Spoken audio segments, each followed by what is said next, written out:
حضرت ابوبکر صدیق رضی اللہ تعالیٰ عنہ نے قسم کھائی کہ اب میں آقا علیہ السلام سے ہی ایسے دھیمے لہجے میں بات کروں جیسے کوئی راز کی بات کرتا ہے. بڑے راز حضرت عمر فاروق رضی اللہ تعالیٰ عنہ تو فرمایا کہ وہ اس قدر آہستہ بات کیا کرتے تھے. آقا علیہ السلام نے دوبارہ پوچھتے کہ کیا بات کیا کیا بات. یہاں پہ تو کیا ہوتا ہے علماء سامنے بیٹھے ہوں مرشد سامنے بیٹھے استادیہ کیا دیتا ہے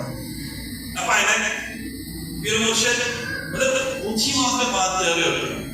اور یہ دیکھیں علماء فرماتے ہیں کہ نبی پاک کی جو عادت ادب کی آیات ہیں کہ آج ہم حدیث کی اس حوالے سے پڑھا رہے تھے تو اس میں حضور کے ساتھ ہم نے بھی فرمایا کہ جو عالم دین ہیں جو آپ میں اہل علم ہیں وہ جو بزرگ ہیں ان کا ادب کیا کرو ان کو احترام سے بلایا کرو. جو ادب والے ہیں اللہ تعالیٰ کے حضور پر ان کا مقام بھی بلند ہو جاتا ہے. جب بے ادب ہوتے ہیں وہ پھر رہ جاتا ہے جب جتنا مرضی علم والا ہو. لیکن اگر بے ادب ہے استاد ہے بدر کی دن جو بدر کی تعلیم ہے اس کا ادب نہیں کرنا. جو حضور سے محبت کرنے والا عالم ہے اس سے محبت کرنا ہم نے اس کا ادب کرنا. یہ نہیں کہ وہ پاس کری جا رہا ہے ٹی ویوں پر آ کے چینلوں پر آ کے اور ہم اس کے سامنے پیچھے چلے جائیں. ایسا نہیں ہونا. صرف عزت اسی کی جو حضور کا غلام. عزت کس کی ہے جو حضور کا غلام ہے. جو لبیک یا رسول اللہ کہتا ہے جو تاجدار ختم نبوت کے نعرے لگاتا ہے عزت اسی کی ہے جو حضور کا غلام. جو حضور کا نہیں حضور کو اپنے جیسا کہیں یا حضور کے اصحاب کی یا اہل بیت کی یا حضور امت اولیاء کی شان میں بے ادبی گستاخی کرے اس کو ادب نہیں کرنا. باہر اس نے چٹی داڑھی بھی ہو حالانکہ چٹی داڑھی کا بھی ادب حضور نے بتایا سفید داڑھی باہروں کا ادب کرو لیکن جو سرکار کا نہیں وہ مارا بھی صحیح ہے نا. آپ کو پتہ ہے یہ سارے لوگ نمازیں بھی پڑھتے تھے یزیدی جو تھے سارے نمازیں پڑھتے تھے سب کچھ تھا چٹی داڑیاں بھی تھی لیکن جہنم میں گئے کیوں کہ نماز رسول کا ادب. یہ دیکھیے نا نماز اب دیکھیے کہ جسٹ ایک چھوٹی سی بات کو اونچا کر کے نہیں کہتے نا گناہ ہے سارے اعمال ضائع. جو ڈر ہے کہ حضور کے نمازی ہیں ان کی بے ادبی کرنا ان کو شہید کرنا ان کے معاملات کہاں سے کہاں پہنچ جائیں گے. پھر امت کے اولیاء کو دکھ پہنچا کے تکلیف پہنچا کے اور حضور کو تکلیف پہنچانا ہے دراصل. صحیح ہے. آگے چلیں.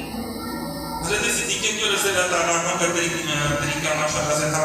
اچھا کیا ہوا کہ ایک مرتبہ آقا علیہ السلام آپ نماز پڑھا رہے تھے تو پیچھے سے کہیں نبی پاک صلی اللہ علیہ وسلم تشریف لے کے دے رہے تھے مختصر کہہ رہے ہیں تو نبی پاک صلی اللہ علیہ وسلم تشریف لے رہے ہیں. حضرت ابوبکر صدیق رضی اللہ تعالیٰ عنہ مصلی پر موجود تھے.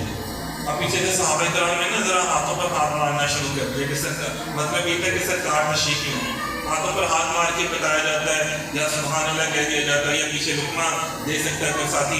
اب انہوں نے ہاتھوں پہ ہاتھ مارنا شروع کر دیا کہ حضرت ابوبکر صدیق رضی اللہ تعالیٰ عنہ کو پتہ چل گیا. اب جب ان کو پتہ چل گیا کہ آقا علیہ السلام تشریف لیے ہیں تو آپ پیچھے آ گئے.